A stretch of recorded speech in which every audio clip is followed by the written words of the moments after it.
Hey guys, SD here. Don't mind the multiple screens in the background. It's just me being really weirdly obsessive with my Xbox playing. Got my notes. And the episode just finished. I will say right now, I'm not going to talk about scenes from next week's episode because I can't. Maybe I will be more ready to once I get to the end of this recap.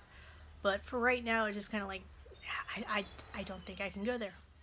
So, we open up with the only thing I can think of to term them as is wet zombies. Just wandering around the beach. We got our group, Rick and the gang. They're obviously at Oceanside because there's an ocean. And there's just soggy zombies everywhere. And they're setting up traps. I'm getting a little ahead of myself, but yeah, they're at Oceanside. They're getting ready. They're riding the boat. You got a voiceover with Tara telling Rick about Oceanside, and he asked her, "Why didn't you tell me earlier?" She's like, "I made a promise," and it's kind of like, well, you made a promise. You're breaking it now, but you're keeping a promise to your people. So, yeah. Move on to opening credits. Come back. Farmer Maggie helping out. If you don't remember, she used to live on a farm with her family way back when all this started, until everyone died off one by one by one. She's now the only living survivor. So she's giving lots of advice to the people of Hilltop, Hilltop, as to what they need to be planting, how they need to be taking care of it, this, that, and the next thing. She's talking about how I'm going to go outside and I'm going to pick some blueberry bush because it's, we need to start acting like we're going to be here for 40 years and blueberry bushes can live for 40 years or something like that.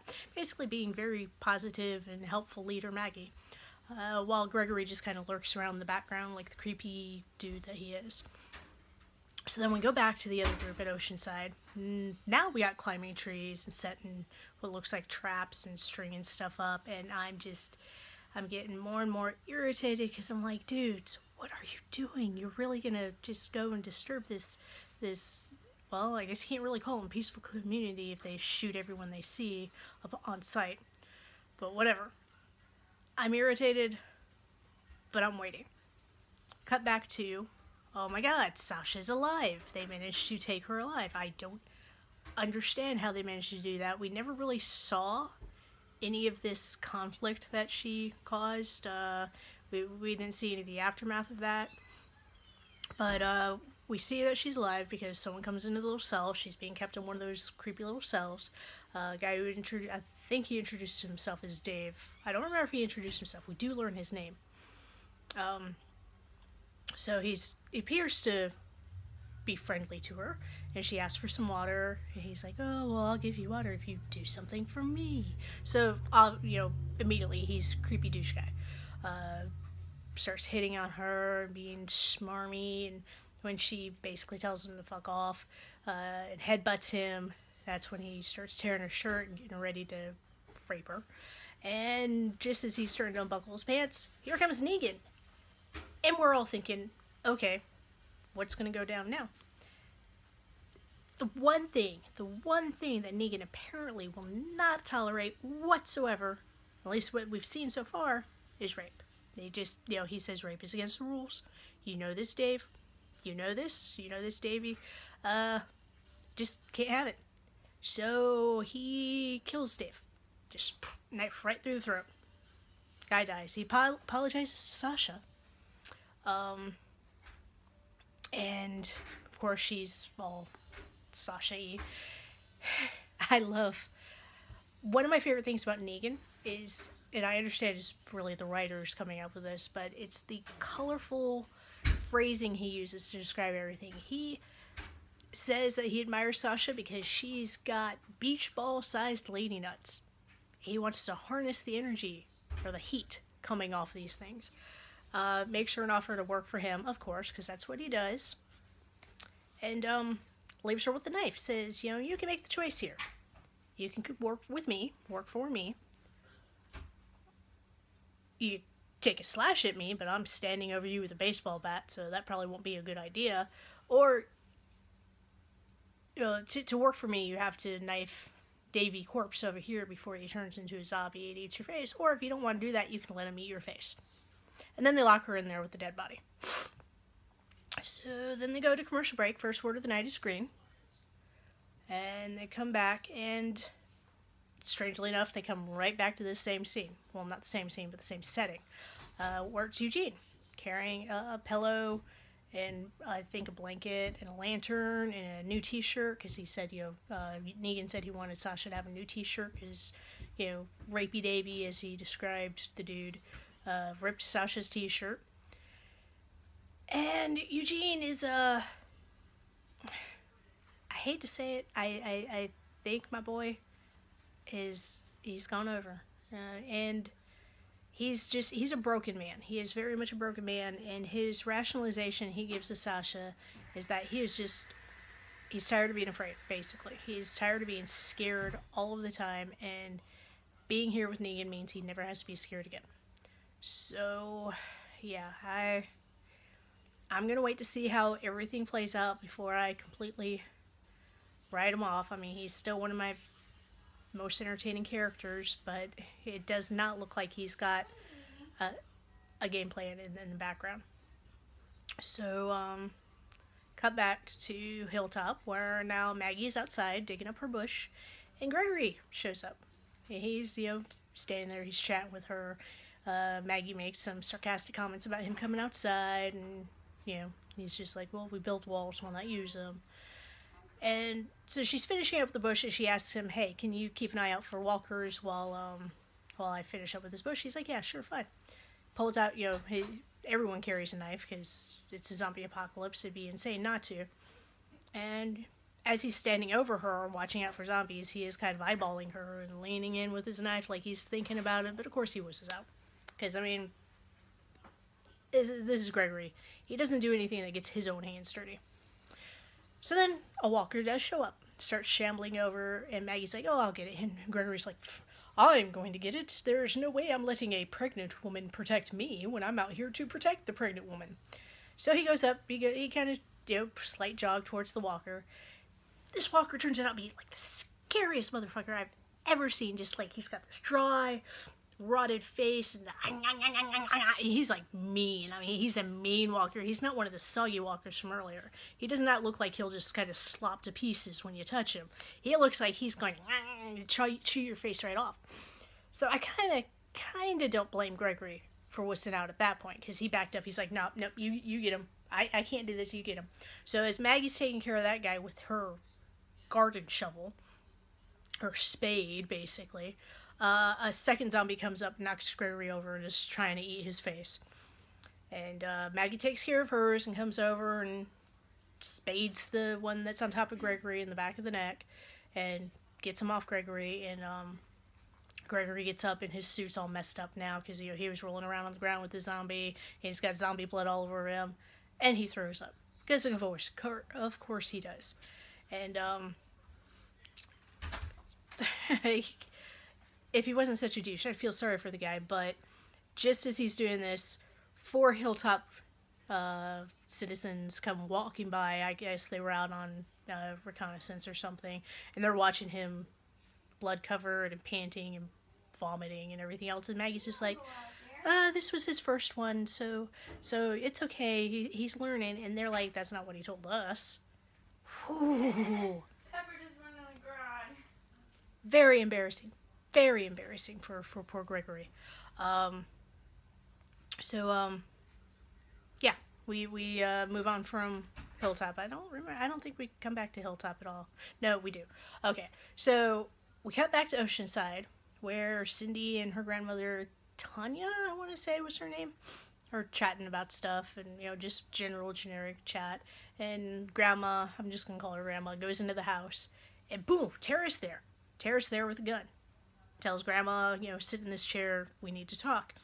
Which it's kind of like, how the hell did she manage to sneak her ass in that village when she couldn't pull it off before? But anyway, so then Cindy comes in, and Tara tries taking her hostage too, and they manage to distract her a little bit. She's basically begging them, hey, please, just talk with Rick and the gang. They've got a plan. They're getting ready to take all your guns. They don't want to hurt anybody, but please, I can stop them. Just, talk with my leader, talk with them. And of course, Tanya's like, nah, Grandma, no, we're not going to do any of that. So things start happening, and the situation gets reversed, and they get Cindy grabs a gun, and has it on Tara, and Tara's just like, okay, fine, whatever. Look, mine wasn't even loaded. Here you go. And they're kind of weirded out, but there's explosions going on outside, just poof, poof, poof, poof. And it's getting really bad.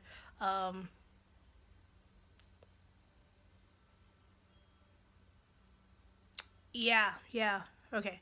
I missed that there was a commercial break, and the second word of the night was Walker. So 2 words were green and Walker. But anyway, that doesn't really matter. But yeah, the explosions going on outside, and people, Michonne kind of shoots at some people to get their attention, and then other people, no one is getting shot.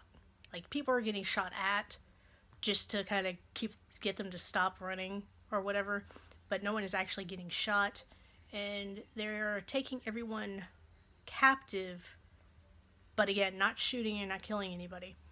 They being Rick and the gang, they're capturing everyone and getting them all together and protecting them, and Rick's trying to tell them, look, we just want to, we just want to get your guns. We don't want to hurt any of you. We are trying to make this quick because we know walkers are going to come from the noises, the huge explosions we just used to drive you all in this direction.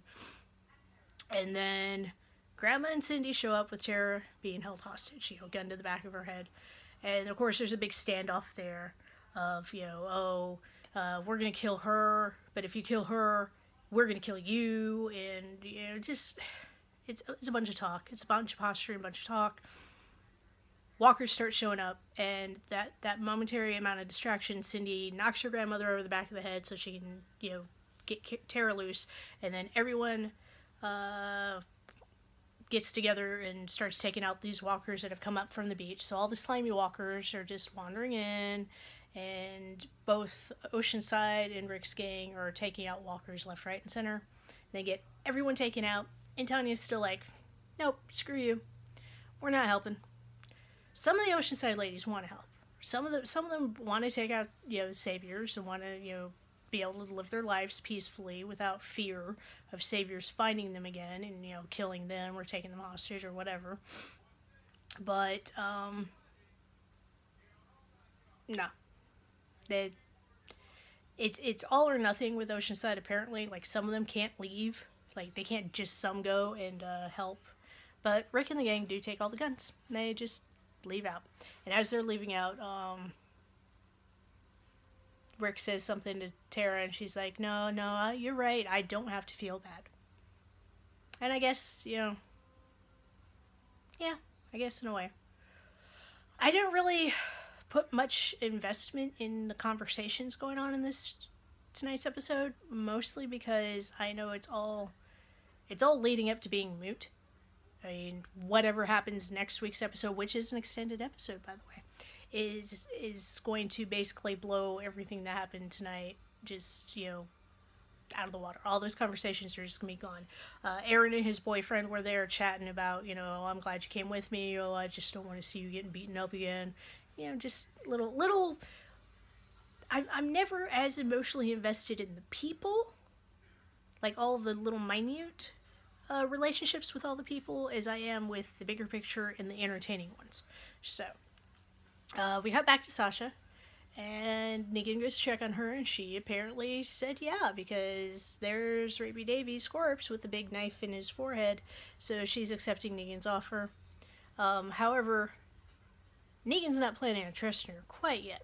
He tells her, we're going to have to do some baby steps. I'm not giving you anything. I'm not letting you out. We'll learn. We'll grow together. We'll see what happens. So he's hinting that, he's going to need her help with something big. And he says, yeah, a little birdie told me that Rick is up to no good. And then he leaves Sasha. Now, knowing what I know from the comic series, I have a feeling I know who the little birdie was. Which is supported by the fact that we immediately then cut to Gregory, who is helping himself to his new bottle of tequila and looking at a map and calling his go-to gopher guy over to drive him somewhere. Because Gregory apparently doesn't know how to drive, which wouldn't surprise me. Or he's just too wussy to go out driving on his own. And tells him, pack a bag. So Gregory's planning on going somewhere and not coming back. Okay. So then we cut back to where Sasha and Eugene, because Eugene comes to visit her. And Eugene is begging him for help. She's like, okay, look, he's going to want to make me hurt our friends. I can't do that. So I need to die. Please, Eugene, help me die. Help me die. Get me a gun or a knife or something I can kill myself with, because I can't hurt our friends. Please help me die. And Eugene, oh, poor Eugene. He's in such a hard place right now. He doesn't want to see Sasha go, but he also doesn't want her to live with this pain, so he agrees to help her. And we cut to the inside of Sasha's cell, and it's really obvious that that's not what she's asking for. She's not asking for him to help her die. Yeah. So he goes off.